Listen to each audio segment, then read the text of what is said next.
सरकार की ओर से आम आदमी तक इंश्योरेंस का दायरा बढ़ाने के लिए लगातार काम किया जा रहा है। अपनी इसी कोशिश के तहत संसद ने बुधवार को सबका बीमा सबकी रक्षा विधेयक 2025 को मंजूरी दे दी।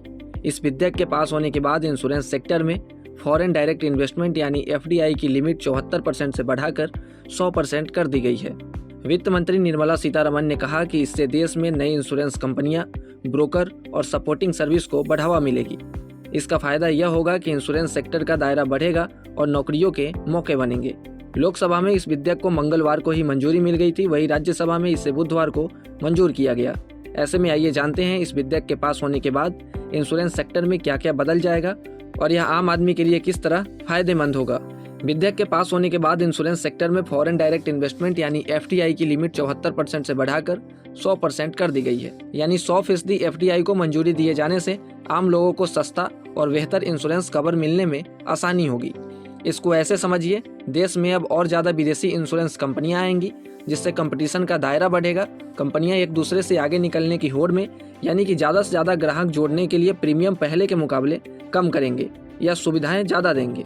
ग्राहकों के पास भी कई कंपनियों के विकल्प होंगे। इस सब का फायदा ये होगा कि आम आदमी को कम कीमत पर पॉलिसी मिल सकती है। केंद्रीय वित्त मंत्री ने कहा कि पॉलिसी होल्डर का फायदा सबसे ऊपर है। IRDAI की तरफ से नियम बनाए गए हैं कि हर इंश्योरेंस कंपनी को सॉल्वेंसी रेशियो 1.5 गुना रखना जरूरी है। इसका मतलब यह हुआ कि इंश्योरेंस कंपनी की संपत्ति देनदारियों से 1.5 गुनी ज्यादा होनी चाहिए। इससे फायदा ये होगा कि पॉलिसी धारकों को क्लेम आसानी से मिल सकेगा।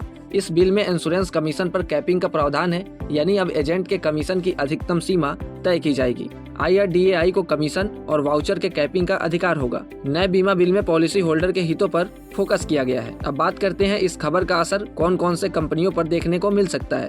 तो इस खबर का असर SBI life, HDFC life, ICICI Pru, LIC, New India Assurance जैसी कंपनियों पर देखने को मिल सकता है। अब देखना यह होगा कि आने वाले समय में कंपटीशन बढ़ने से ये कंपनियां कितनी आगे निकलती हैं या फिर इस रेस में पिछड़ जाती हैं। इंश्योरेंस सेक्टर्स और शेयर मार्केट से जुड़े तमाम अपडेट के लिए आप जुड़े रहें गुड रिटर्न्स डिजिटल के साथ।